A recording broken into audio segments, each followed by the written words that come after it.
Hello sa lahat ng ating mga marife dyan, mga Mars natin na nag-aabang ng recipe.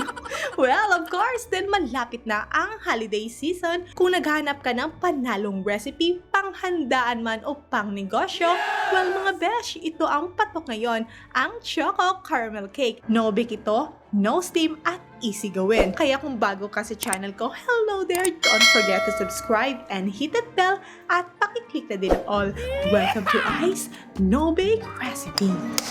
At dito sa ating recipe, kailangan lang natin ng isang itlog. Then, a cup of milk.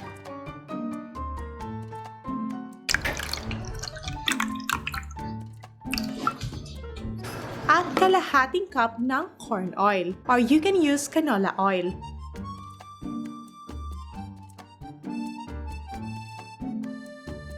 Then, 1/8 cup ng vinegar.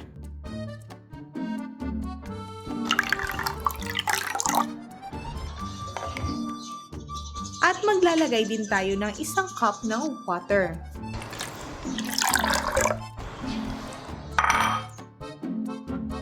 So eventually, paghaluin lang natin ang mga wet ingredients muna until well blend na ito, saka na natin i-follow ang mga dry ingredients. Here in our secret bowl, lagay lang tayo ng 2 cups ng brown sugar at 2 cups din ng all-purpose flour. I-sieve lang natin ito.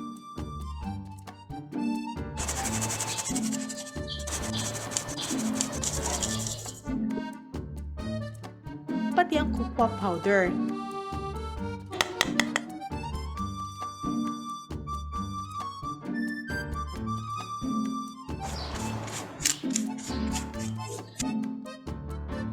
Then, follow natin ang 1 teaspoon ng salt, 1 teaspoon din ng baking soda, at ng baking powder. So here, i-mix natin ito ng mabuti.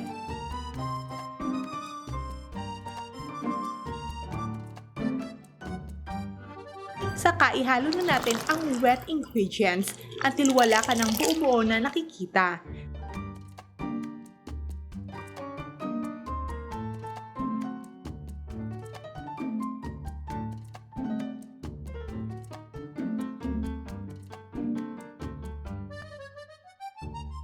And just make sure na hindi mo na overmix ang ating butter. At para smooth ang ating mixture na hindi mo na sobrahan sa pagmix, i-sieve lang natin ito.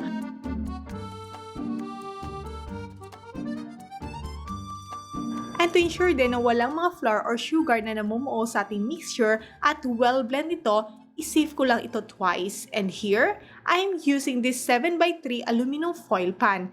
Grease mo lang ito, but if you're using molder, importante na lagyan mo ito ng baking paper muna. At ang maganda lang dito sa ating foil pan ay diretso mo na itong pangbenta. At kung nanonood ka pa, well, hello there! For sure, treat mo ang ating recipe for today. Just comment down below, I love Choco Caramel Cake. And let me know where you're watching from para mapasalamatan kita sa ating next video. At sa mga walang oven, pwede mo ito lutuin sa inyong kawali. And let it cook for about 40 to 50 minutes. At para malaman natin kung luto na ito, just do the toothpick test. If it comes out clean at dry ng crumbs, ito na ang ating cake. Let it cool muna sa ating cooling rack while we make our caramel toppings. We need 2 cups of milk, 1/4 cup of cornstarch, 2/3 cup of brown sugar, 100 grams of butter, and 4 egg yolks.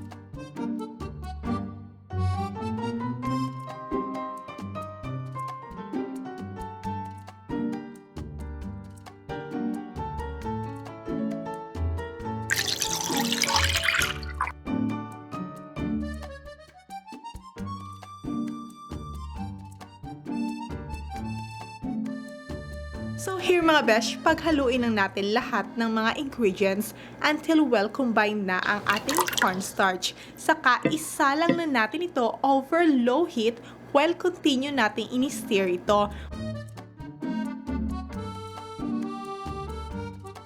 Pag medyo malapot na, add lang natin ang ating butter.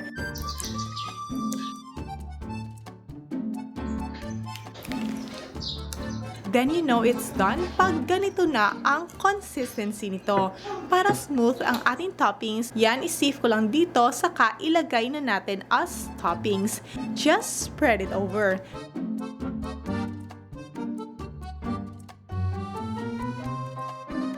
Then dust it with cocoa powder.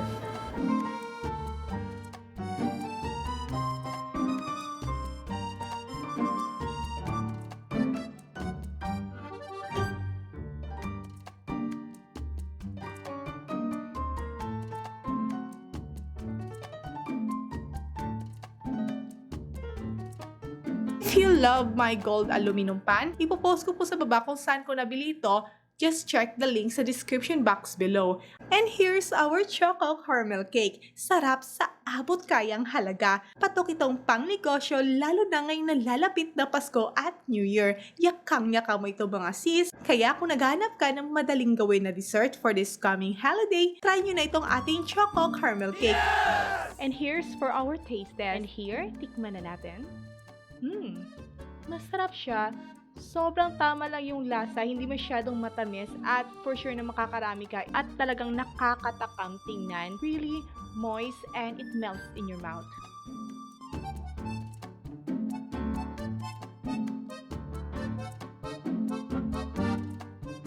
Again, my name is Ice. Thank you so much and enjoy cooking!